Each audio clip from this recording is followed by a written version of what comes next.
Vice President for the Oklahoma Cooperative Extension Service, and I'm currently the chair of the Extension Committee on Policy. So the acronym ECOP represents us within the APLU system, and I'm the current chair of ECOP. So this afternoon, one of our roles within ECOP is providing professional development opportunities for our members, and we're also happy to partner with others within the land grant system to advance our shared mission.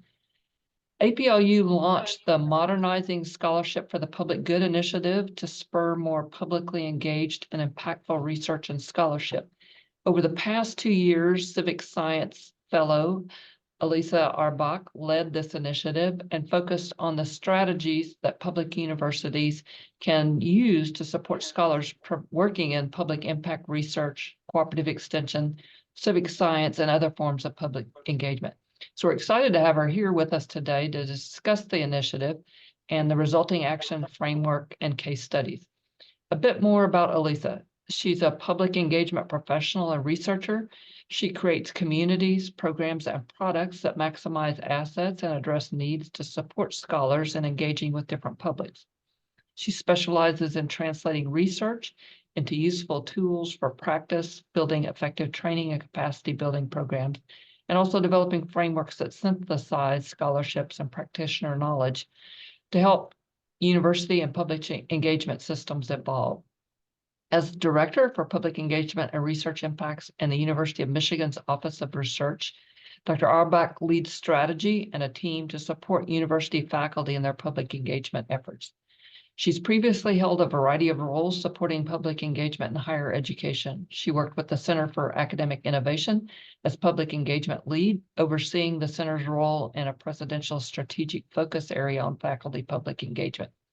She also led a number of projects to improve science communication and public engagement, including developing and teaching communication courses in person and online, co-bossing with Nerd Night Ann Arbor, and co-founding and directing Relate, a science communication and public engagement organization. Dr. Arbach was an NSF Graduate Research Fellow, a finalist for the AAAS Early Career Award for Public Engagement with Engagement with Science, and an ERAS Fellow. She holds a PhD in neuroscience. So please join me in welcoming Dr. Arbach. Thank you. Thank you so much, Dr. Doi, and thank you so much to this entire community for welcoming me to share a little bit about the great work that I have been doing with APLU over the course of the last couple of years. I'll say just as a starter that I am more than happy to have this be a little bit of an informal presentation. So if you have questions as we go along, don't hesitate to put them in the chat. My colleague Casey and I will do our best to attend to them. There will also be some time at the end where we can hopefully engage in a robust discussion more actively. So with that, I'll go ahead and get started. As many of you are likely very familiar and probably pretty actively involved, public and community engagement touches a lot of different types of professionals and communities. And while I myself has never worked in cooperative extension has been a pillar of this of many of these communities for many, many, many decades, and has certainly formed the basis of a lot of the work that scholars like myself have come to learn from. Some of the other communities that exist in this space, other professionals who exist in this space, include community engaged scholars, research impact and public engagement professionals. That's how I primarily situate and identify myself. Folks who focus on service learning, on diversity, equity, and inclusion, free choice learning, informal learning, policy, educational outreach. There are so many different ways of describing the language around this type of engagement work and the groups and professionals that support it. And so the one way that you can think about the Modernizing Scholarship Initiative is as an attempt to take a systems-wide view for thinking about lots of different types of universities and the types of professionals that exist to try and help support academic engagement with society, to bring it into a common conversation, since many of these communities tend to be siloed. And so as we walk through the presentation today and the recommendations that emerged from the action framework, I think the main thing that I'd just like you to hold in your heart is that this certainly applies to extension, and it connects with lots of other initiatives and communities in academia and beyond as well. So I'd like to get started just by situating the Modernizing Scholarship Initiative within the APLU structure and history, as well as some of the larger initiatives and movements that surround this work.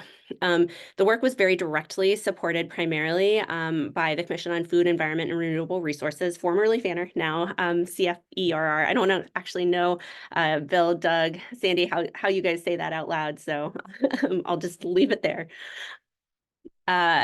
As well as the Council on Research, but the Commission on Economic and Community Engagement also has deep roots and many professionals who engage in this type of work.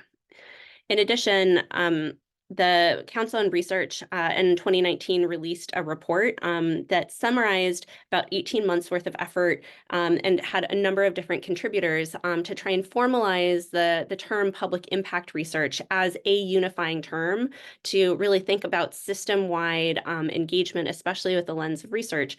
And the goal is to really think about how to support research that conscientiously improves lives and serves society. So that's where the term public impact research comes from.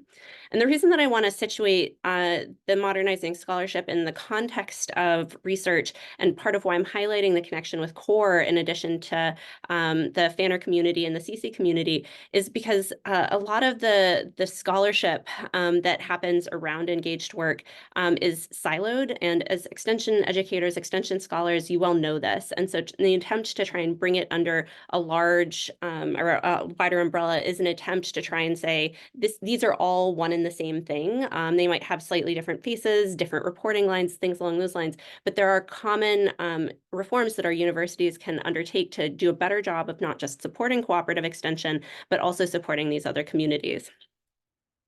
And so one thing that we just like to articulate is also it's an opportune time to really focus on research as a frame. That it's well known that with things like the CHIPS and Science Act and other big structure or big investments into the scientific enterprise, that it's a really valuable time to really think about how we can draw together university communities, extension communities, and the connections that you have with local communities to really drive the research enterprise towards addressing societal needs and problems. And cooperative extension is really at the forefront of a lot of that.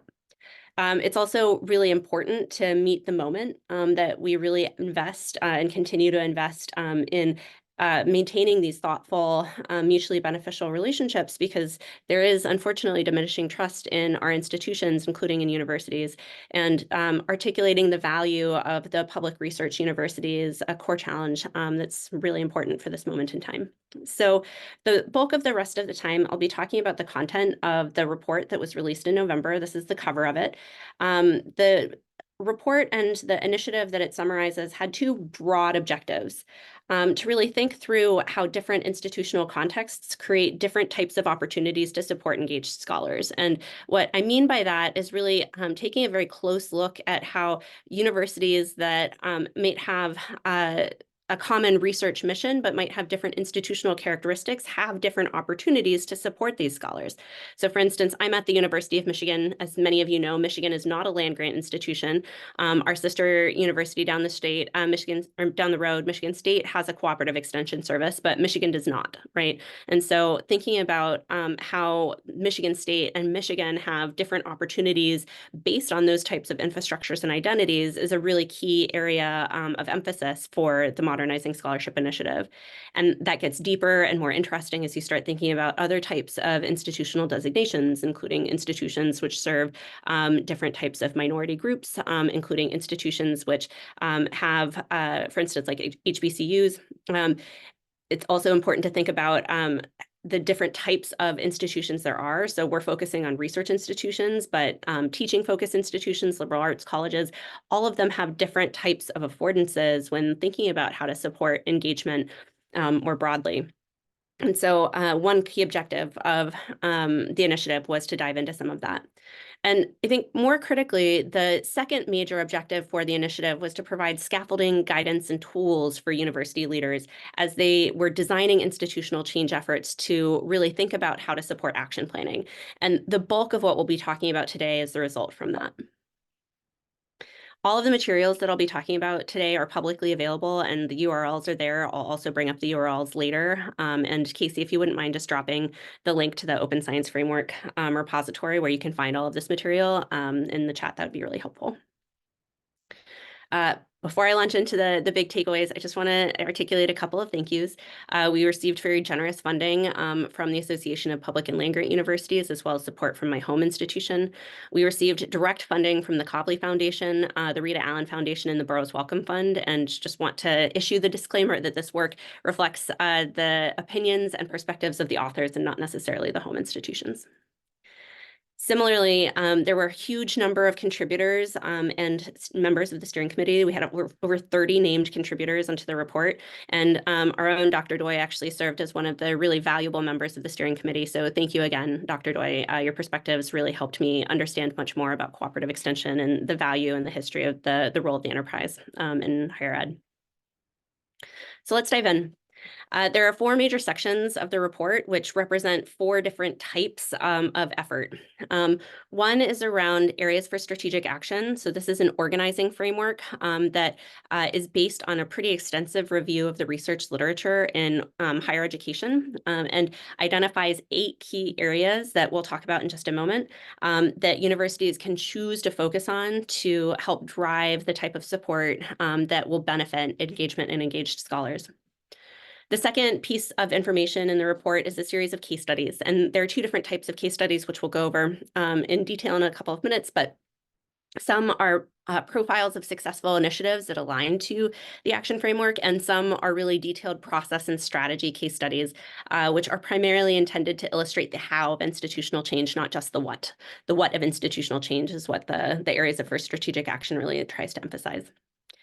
The key learnings are the way that we're describing a replacement for recommendations. Because different institutions are different, there is no one set of recommendations that APLU could offer that would apply across the board. And so instead, what we tried to do is articulate some of the key things that came up over and over and over again as we engaged with the universities who contributed to the report across different characteristics, sizes, budgets, designations. You get it.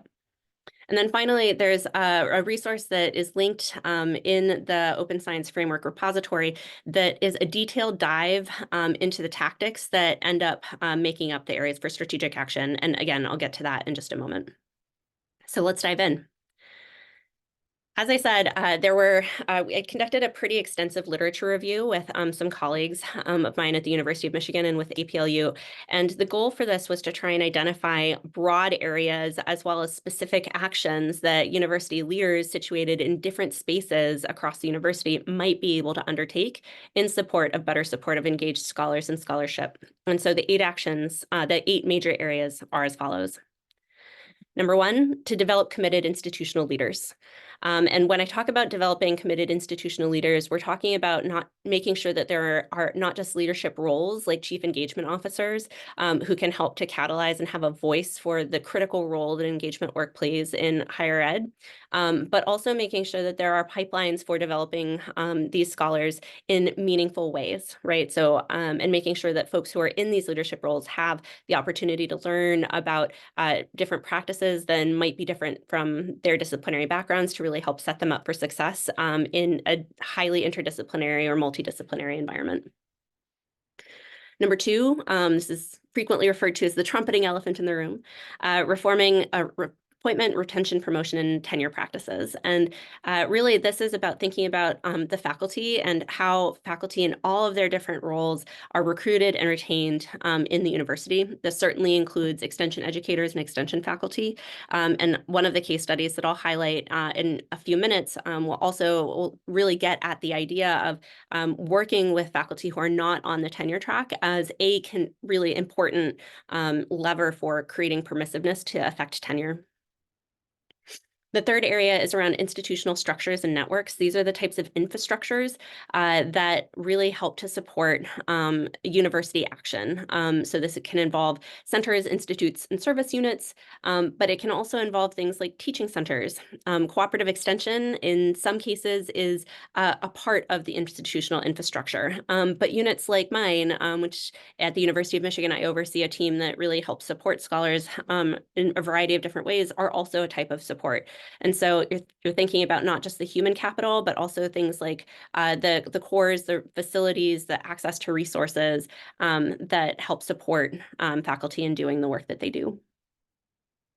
The fourth is establishing stronger accountability and reporting structures at the institutional level. I'll say that this is one of the places where I find the assessment and evaluation arm of the Extension mission to be really powerful. I think Extension has a really wonderful history in really thinking carefully about indicators for impact and articulating impact metrics in a way that much of the rest of the university or university systems don't. And so I think that there's a lot of inspiration to be taken from the cooperative extension community and from your leadership in establishing these types of reporting structures. That is the fourth area of emphasis. The fifth is launching and maintaining catalytic funding programs. And this, I hope, is self-explanatory.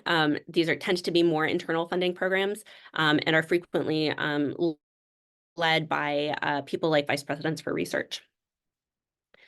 The fifth is building capacity for engagement and equity work among faculty. So as extension agents, you're well familiar with this. A large part of what cooperative extension does is build capacity, both among extension educators and with local communities, as well as among faculty. So really thinking about that as a core mechanism, as a core strategic action. The sixth, or I guess the seventh, I'm losing track. The seventh is formalizing curricular training and professional development opportunities for students. So thinking about how engagement fits into both the undergraduate and the graduate curriculum, and if there are extra or extramural opportunities for students to learn through engagement in meaningful ways that is mutually beneficial and reciprocal with the communities with whom they're partnering. And finally, the last strategic area is developing awards and programs that recognize and celebrate work. And I think that this is one of the ones that really speaks to the idea of celebrating the types of cultures that we're working towards as a means of catalyzing those cultures. And so I know that Extension also has a really robust award culture, and this is one of the places that I think is also really valuable and is a place where many other institutions can look towards cooperative extension programs as a means of learning. So before I move on and go into the details about this, because it's all great to say that there are these 8 strategic actions, and many of you, if you were sat down and interviewed, could probably name the vast majority of these. And so what did you do a big literature review for? I want to name that there are some groups that are best positioned to advance specific strategies. So for instance, when we talk about promotion, tenure, retention efforts, you're frequently going to be talking about faculty and academic affairs. It's frequently associated with the provost office. Catalytic funding, as I mentioned before, frequently tends to be associated with vice presidents for research. Curricula almost always need to at least be associated with the governance structures for academic schools and colleges. And so the thing that I want to name is that the literature review by design was also connected to places for specific actions and areas for implementation. And so while some of the things that I'm about to talk about might feel really resonant for extension, there are others that may feel a little bit less resonant, and that's because they're working with or connected to other stakeholders in the higher education ecosystem. So as I said before, each strategy is comprised of lots of different tactics and actions that would require effort from different types of constituencies. And I'm going to break down one of those strategic clusters into an example of some of the tactics and actions that make it up. And this is really where the meat of the literature review comes in. It's insufficient to say, you got to change tenure. There's a lot that goes into changing tenure. And so this is the crux of what the literature review was intended to do, and the detail for a lot of the tactics and actions that I'm about to describe can be found in the database, which is the fourth cluster of effort that I described in the introduction. There's also a link at the end of the slides to the database directly. So let's dive in for promotion and tenure reform as an example. What you see here is a broad map illustrated in APLU greens about different types of really generalized constituencies in a university structure. So on the one hand, you've got institutional leadership up here at the top. You've got academic schools and units, centers, institutes and service units, and the populations of folks who make up the university. I don't know if I think this is reasonably accurate to situate cooperative extension as somewhere in the middle of all of this, because you bridge very much or publics and communities and have one foot in partnership with these communities, and then also have connections with the populations of universities and serve itself as a service unit. So that's why I situated cooperative extension here. If there are those of you who want to tell me how to situate it better, I'm all ears. But let's dive into talking about the types of things that different types of groups of people can do to influence retention, promotion, and tenure, which are highlighted in the yellow circles. So number one, almost everyone starts with talking about identifying different forms of scholarship and impact as valuable in policy documents. In other words, articulate what the policy change is, and frequently on a university-wide scale, implement a policy change.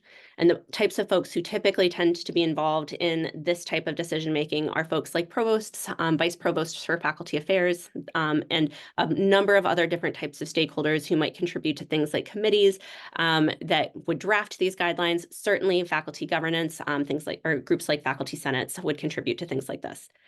And a lot of folks will say, this is the crux. You have to change policy. And I think that my answer to that is yes, and. You do have to change policy, but it's insufficient to stop there. So three of the other types of things that are connected to policy changing are making sure that the why of the policy change is clear, is really connecting the dots between what promotion or criteria are with institutional wide missions and definitions, right? And so this is another place that I think extension can really lend a hand in articulating the why of why community engaged scholarship might be important to recognize in tenure. You have the language because you talk about the types of impacts that cooperative extension agents have and the extension enterprise has consistently, and to talk about the connection to institutional mission. And so this is a great opportunity to share that expertise in terms of making that linkage. Another thing that's really critical is to make sure that there are central resources published on T&P criteria that really unpack whatever changes happened and the why behind them. And then I think one of the things that gets discussed and sometimes pays only lip service to, but is actually really critical, is in aligning university-wide and unit-level promotion criteria. So in other words, the way that, at least at the University of Michigan, it works is each school and college has its own interpreted version of the university-wide policies in terms of how to construct a dossier and things along those lines. And different disciplines have different connections with engaged scholarship, for instance. And so the way that engaged scholarship looks in public health can look really, really different than it looks in history. And so interpreting disciplinary contexts and at the unit level is really important to make sure that policy change is implemented in a way that is both consistent and appropriate for the faculty as they're working in their home contexts. Okay, so we have 4 interventions that are all connected to retention and tenure, but we're not done yet. There are 3 more that I would highlight that are situated in other areas. So these are all focused primarily in leadership spaces and in spaces that connect with leadership in schools and colleges. But there are other things that other groups and other constituencies can do. So for instance, you can structure documents to elevate engagement work, right? And so what I mean by that is when you're creating things like reporting forms, you can create spaces to articulate the types of activities that gave rise to some kind of an engagement effort. You can do things like leverage a lot of the evaluation work that the extension community has had in articulating different types of impact indicators and including that in reporting forms. So there are different ways and different places that you can leverage a connection point between structuring documents in order to help create a culture that celebrates that work. Sorry, hang on just a second. Apologies, my son is crying. He's home from school, and so my husband was trying to get something, and so apologies. Another thing that folks can do is, and this frequently ends up happening in the school and unit space, is an expansion of who counts as a peer during a review. So for instance, if a scholar has developed really robust community partnerships and has co-produced some research, then the community partners or community partners who might be familiar with the impacts of that work might be really fantastic reviewers who wouldn't necessarily be automatically considered as a peer during the review process. But this is is a place where an expansion of criteria could be valuable. And then finally, a couple of places that are really situated at the grassroots level are providing training and support for reviewers. So it's insufficient to, if one institution changes or merit review criteria to basically say, okay, well then submit letters as usual. It's helpful to provide support and training and resources for reviewers who might be operating in different institutional contexts to be able to speak to slightly different things than they otherwise might, given their disciplinary context, in order to help support that person's case, and to support faculty into preparing dossiers directly. Okay. And so, while the details of this particular example the details of this are intended to be illustrative, and to basically say that there are each of these clusters of institutional action are made up of a variety of different types of actions and tactics across the entire university ecosystem. And the goal of the database of actions is to try and elucidate what makes up those different 8 clusters, and to provide insight into the places where they might be able to be implemented on different types of campuses. And so the goal is to try and create, therefore, a flexible tool that different universities can use in assessing their individual context and choosing the types of actions which might work for them. What might work for Dr. Doi at Oklahoma State may not work for me at the University of Michigan, which may not work at Texas Tech, right? The point is to let it be a flexible tool that encourages you to fit the types of things that you pursue to the position that you occupy and the context that you have. So before I move on, the next chunk we're going to be talking about are the case studies. I just want to pause and monitor the chat to see if there are any questions, any concerns that folks want to articulate at this juncture before we move on. Elise, I'm ready to share the Airtable, so you just give me like the go ahead when to drop it in the chat. I don't want to overwhelm folks first, though. Like, I think that since I've talked about it, you can go ahead and send or share the link. I will say that as Casey mentioned, the Airtable is hefty, and so I would encourage you to spend some time with it, but perhaps go down that rabbit hole after we finish together with one another. Thank you, Casey.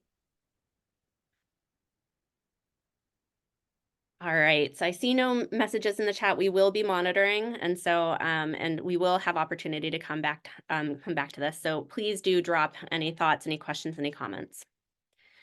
In the interim, let's go ahead and talk about the 2 types of case studies. So there are 2 types of case studies that we pursued for this initiative. One is a series of illustrative examples of programs hosted by these universities. And these universities contributed these examples to illustrate the different areas of action that I just described. So there is, roughly speaking, 1 to 2 illustrative example program from for one of these universities that aligns with each of the 8 areas of strategic action that we just discussed. And so the point of this is to basically say, these are lots of very different types of institution. UNC Greensboro is an R2 and an MSI, and that's really different from the Mizzou system, right, which has multiple campuses and serves as the primary educational system for the state of Missouri. And so the point here is to say institutional change looks different, and institutional support for engagement looks different across different types of institutions. And we tried to choose institutions that represented a wide swath of different types of universities in the US by means of hoping to create opportunities for different types of institutions to see themselves in different examples. And so I'd encourage you to peruse the report to learn more about the really inspiring programs that your colleagues are driving at their home campuses. In addition, we created 2 really in-depth case studies that were fundamentally about illustrating the process of change. So just to differentiate, these case studies are really trying to say what happened, the what of institutional change, what institutions did. These 2 case studies are how the change came about. And so the University of Arizona case study, which we'll talk about in just a moment, is focusing on the process to completely overhaul the way that they consider retention and promotion for both tenure track and non-tenure track faculty. And the case study for my home institution, the University of Michigan, was around a DEI strategic planning process. It was an infrastructure type case study. But for the purposes for this community, the extension community, I'm going to highlight the Arizona case study and the University of Missouri system case study, because I think that they're particularly useful and they speak most directly to the way that extension can be really influential in institutional change initiatives. So the University of Arizona had a really interesting case study, in part because it wasn't a single initiative. The University of Arizona arguably undertook 4 different types of changes to their promotion and retention policies that applied to different stakeholder groups across their faculty. And they did so starting in the 2010s. And so one of the big things that I want to highlight with Arizona is that some of this stuff takes a lot of time. And this is one of the key learnings that we took away from the report, which we'll talk about in just a moment. So the 4 areas that the University of Arizona pursued are that they undertook a big effort to gather together and create a class of faculty that they described as career track faculty, which tried to unify and create some common standards for retention and promotion for many of the faculty who served the research enterprise, but were not necessarily captured by tenure line or by a previous designation called continuing status. And so basically the idea is to like really survey and take a huge heterogeneity of different types of faculty and then create some common expectations around things like review criteria, um, uh, retention criteria, and renewal criteria. Renewal is the word I was searching for, and some job protections, and put that in a category of its own, and or do some work to really define what those things are. The second one was to overhaul the way that continuing status faculty were evaluated and to offer them further support or further benefits to their lines, which connect to tenure-like privileges. And for what it's worth, this is one of the places where extension faculty really come into it, because most extension faculty at the University of Arizona are so-called continuing status faculty. And so one of the processes is really working to make sure that continuing status faculty had the same types of privileges in terms of job protections, in terms of benefits, as tenure line faculty. The third and fourth areas for reform were both focused on tenure stream faculty. One was implementing a process and a sense of, or a way of describing the scholarship at the University of Arizona called the inclusive view of scholarship, which explicitly did bring into the tenure guidelines a lot of the work around community engagement, and some of the work focused on work that extension educators did. And so it's really trying to bring and unify the idea of lots of different ways of contributing to the research, teaching, and leadership and service missions, and really elevating all of those things as being core and valuable to tenure.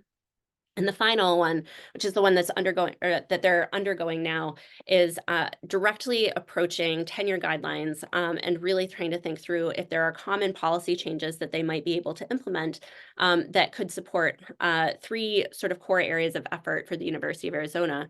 One around community engaged scholarship, one around open scholarship, and one around Arizona's status as a Hispanic serving institution and an aspiring Native serving institution.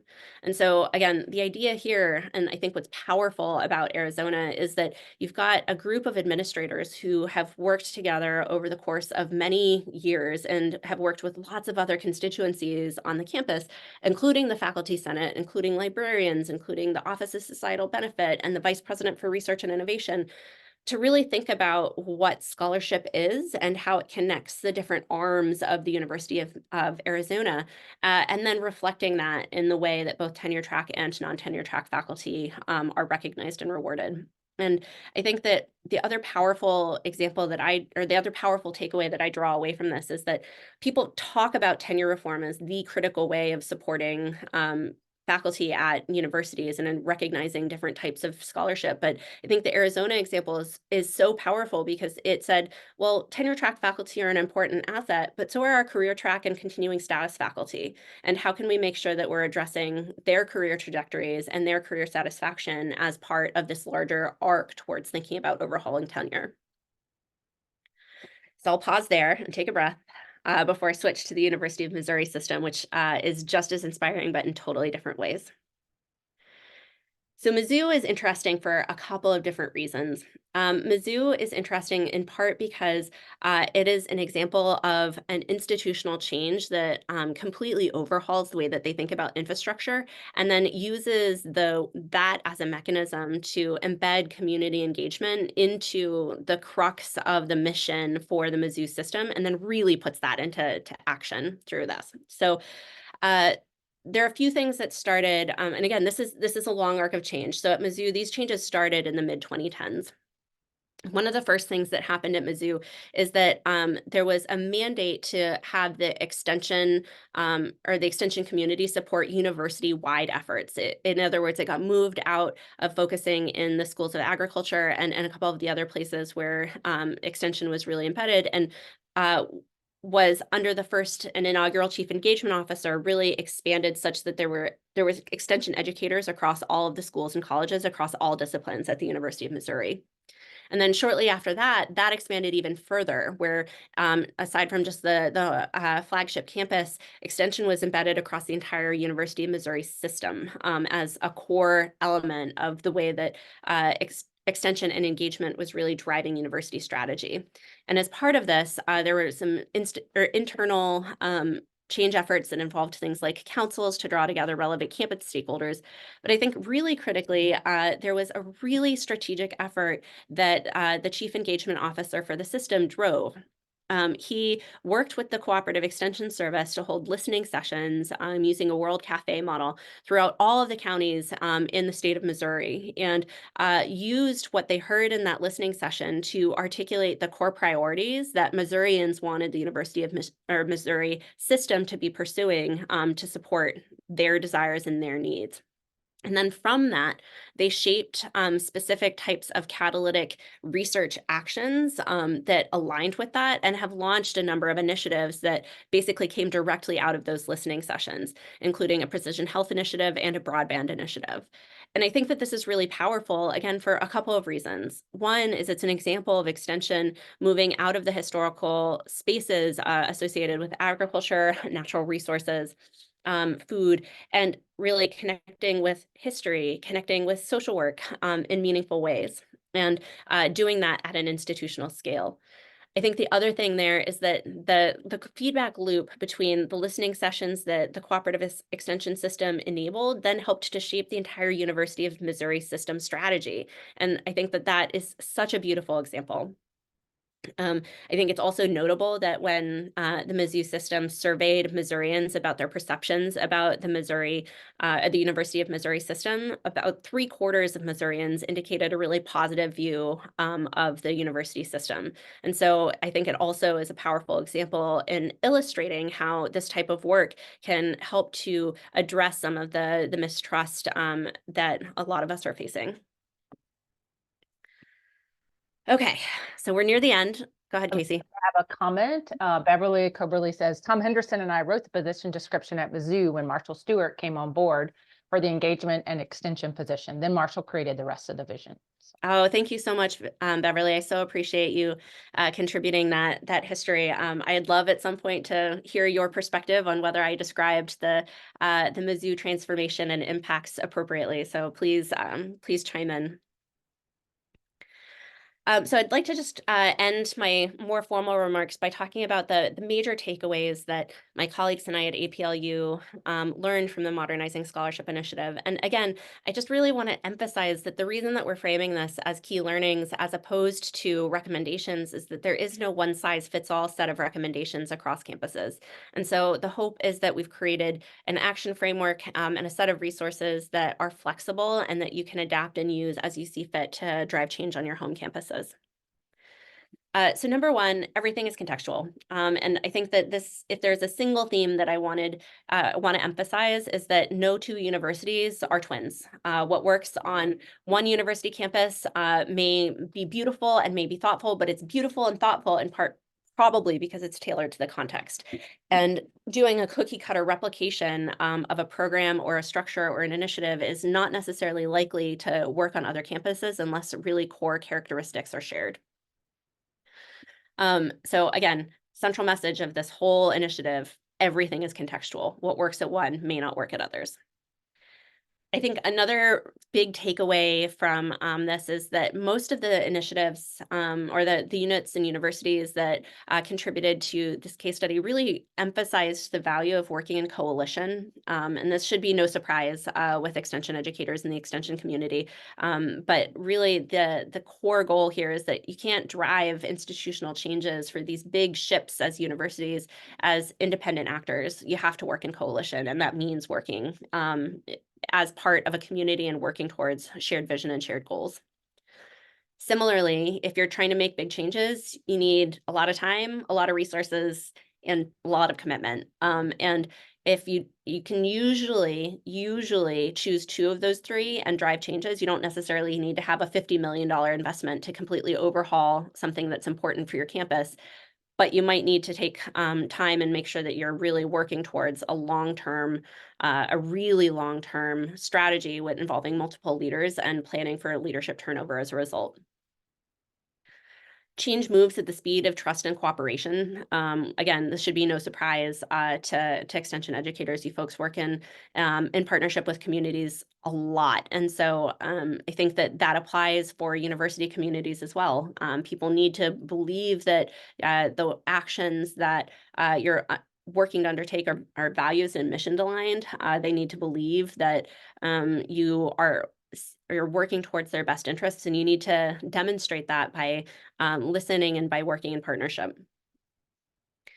The fifth takeaway is that these change efforts are most successful when they involve top-down, in other words, leadership-driven, bottom-up, in other words, faculty and professional staff, and middle-out, in other words, directors and key key boundary-spanning leaders, kind of all at once. And I hope that the mapping exercise that I highlighted around retention and promotion and tenure really illustrates the different types of actions that these different groups and stakeholders within university contexts can take to move towards that. It's frequently insufficient for one of these groups to be working entirely independently, and that really speaks again to the goal and the value of having a broad coalition. Last five. That policy, procedure, and practice are really all different. Policy is sometimes the right answer, but sometimes having working towards shifting a practice is a better answer. All of those things are subsumed by culture. And so I think that one of the big takeaways in talking with folks, and one of the reasons why institutional change moves so slowly, is that culture change is slow and culture change is hard, right? And addressing culture, thinking about culture in your theory of change and in the models of the activities and how you're trying to drive institutional change needs to be a core part, because otherwise it's going to read as a lot of talk without a lot of action and without a lot of change in the way that people feel about their institutions. One way of contributing to both trust and towards emphasizing culture change is to embrace quick wins and share lessons learned. In other words, to be really transparent and just to try and find places where you can catalyze momentum by seizing easy opportunities and really making changes. And when you're able to do that, especially when they're driven by ideas that come from different parts of the ecosystem and are not exclusively identified by leadership at the top, that can be a really positive way of working towards culture change and building trust. An interesting tactic that I found to be really powerful was to tie together resourcing and reporting to signal or reinforce commitment. And I didn't talk a ton about this, but I'll highlight that this is detailed more in the report. In the case study around the University of Michigan, my home institution, one of the most powerful mechanisms that folks there talked about was how valuable it was to have the leader of the change initiative that Michigan was undertaking sit in with budget meetings with the provost and the schools and college deans, and basically to report on their progress against the plan that was the area of emphasis. as part of that budget meeting. It really tied together, really signaled that it's not sufficient to have words, but it is important to really have action in order to be able to continue to secure the resources that people wanted for other reasons. Last two, not underestimating the impact of quote unquote unrelated reforms. And that I think is best illustrated by the Arizona example. Arizona started with thinking about continuing status and career track faculty, and that evolved into helping to support changes to tenure. And so it's possible to make change if you think about the ways that systems and people are connected broadly, and to start where there is momentum as opposed to starting with something that might be really, really hard and really intractable. And then finally, really being careful and considering who defines, who gatekeeps quality or valuable work, and trying to work with them to broaden the scope and definition of what quality and value means, including by thinking about stakeholders beyond your academic campuses, right? So Casey would be really well poised to talk about this, but we talked a lot in the course of the Modernizing Scholarship Initiative, which focuses primarily on universities as loci of change, about how influenced universities are by publishers, by funders, by disciplinary societies, by these actors in this larger network of institutions that influence and connect with education and higher education, as being key opportunities and key loci for change. And some of those folks are some of the people who do this type of gatekeeping work. And so it may be that a strategy that is focused locally on your home campus might be able to be undertaken with one of these national players. So I'll just say that while it's been a pleasure for me to be a part of APLU for the last 2 years, I am now primarily back at my home institution at Michigan, but APLU is continuing on. And so the Modernizing Scholarship Initiative is transitioning into the, geez, Louise, I'm never going to remember the acronym for this, Casey. Blueprint for revitalizing academic careers and environments. Jess would be Thank so you. proud of you. Thank you. So it's a really, really cool initiative that's building on the work of Modernizing Scholarship to connect the dots also with some faculty support frameworks and work that APLU has been pursuing through the Aspire Alliance for the last 5 years. And as well as an award that, or well as a proposal to the National Science Foundation to really think about how public impact research is assessed and evaluated, especially in the context of institutional change initiatives. And so that's the Spirit Award.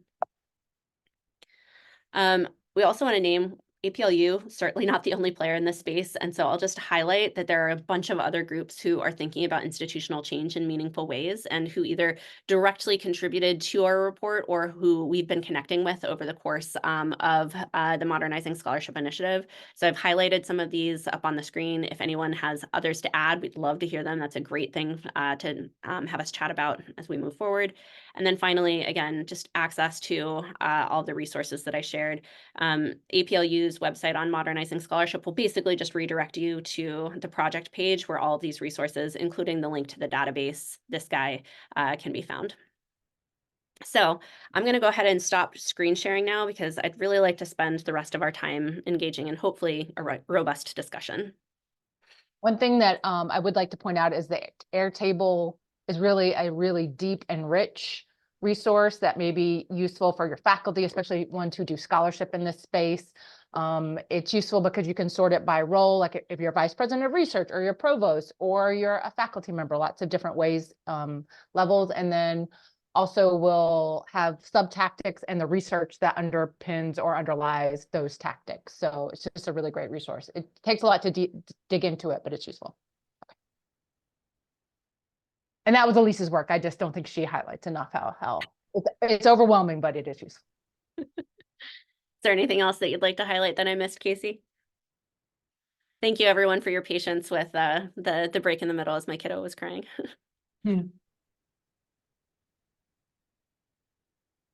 Thanks for that summary of a lot of great work that I know took a lot of time and effort and energy. So are there other people who have questions? I'm curious as to how many opportunities you've had to share it out in different ways. So I know you did a session at APLU, and I know our VPR was, I think, in the audience along with me, but I'm curious about how many people at like the provost VPR's office. So has there been active engagement? I know the links have been shared out, but really to understand the depth of the work that's summarized in your database and report, you've got to spend some time doing that. And I know all leaders have a limited amount of time. So how are we encouraging others to kind of dig into this? Yeah, great question, Nimona. So I will say I'm happy to highlight the ways that my colleagues and I at APLU are trying to disseminate this, but this is also where connecting with good folks like you, it will hopefully give rise to a snowball effect. And so Casey, if maybe you can drop the specific link to the executive summary, that would be helpful. Damona, we did present at APLU. We also have a number of other presentations like this one that goes over the major takeaways and tries to connect the dots with specific types of communities. So for instance, I'm giving a talk in February to the Association of Research Librarians about this same topic, but how libraries are really integral players in the community engagement landscape as well, and connecting the dots with some of the institutional changes in places where they're leaders. I have an application in or a proposal submitted to present this work also at the Center for Advancing Research Impact in Society, ARIS, as a home conference. And that's a group of folks who are more situated in my space in the public engagement, research impact, broader impact space. And so that certainly has a big overlap with cooperative extension and connects beyond extension as well. We've been working with a couple of big networks. So Casey, I'm going to hand things over to you to talk maybe a little bit about the meeting at Pew. Yeah. But you're going to have to find the executive summary then, because I was looking, but it wasn't coming. Okay, I will do that. Did you say ARL, that you're speaking with ARL, the research librarians? Okay. So we have a meeting that we're planning with Pew Charitable Trusts in April, and that on our invitation list are funders, federal agencies, few publishers, some faculty who do this kind of work, institutional leadership, and national networks, some of which Elise mentioned had in her final slide. And higher ed associations and disciplinary societies, about 45 to 50 folks to think about. We don't want them to think about what does institutional change need to look like, but we want them to think from their roles and their positions in the broader ecosystem, what will have to change in publishing and funding, et cetera, to be able to support institutions as they're changing their institutional culture, right? Because it all has to happen in concert. So we want to better understand what their roles are and what they might do in those spaces and how that might impact institutional operations. So we'll have that conversation.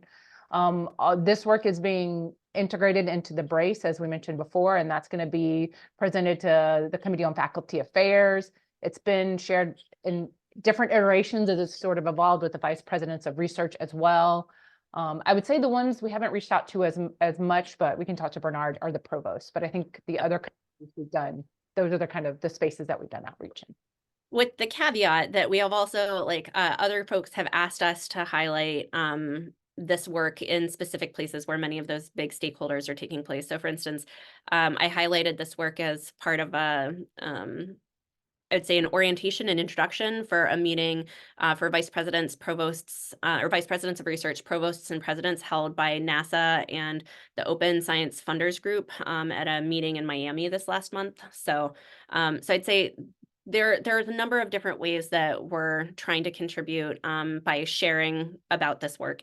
And it is most effective to share about this work if we have other people who can help tap on shoulders for the folks who are in their circles of influence. And so to that end, I hope that all of you are willing to take a look at and perhaps share the executive summary for the report, which I just linked in the chat, with your leaders. And please know that Casey and I are more than happy to sit down and do a variety of things. We are happy to have one-on-one consultations with folks about what it might look like to explore different types of institutional changes based on your home environments. We're also happy to have these types of sort of more informational sessions about the Modernizing Scholarship initiative for groups of stakeholders on individual campuses or small groups of campuses.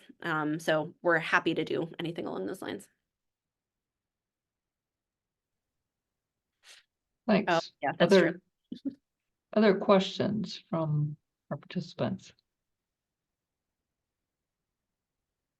I'll just comment on the cultural change thing. I think a lot of culture for faculty starts within their professional associations. And I don't know that how you reach all of those individual disciplines to kind of plant the seed there as well. But I think there's an opportunity there. So I wholeheartedly agree. Casey, can you maybe speak to some of that?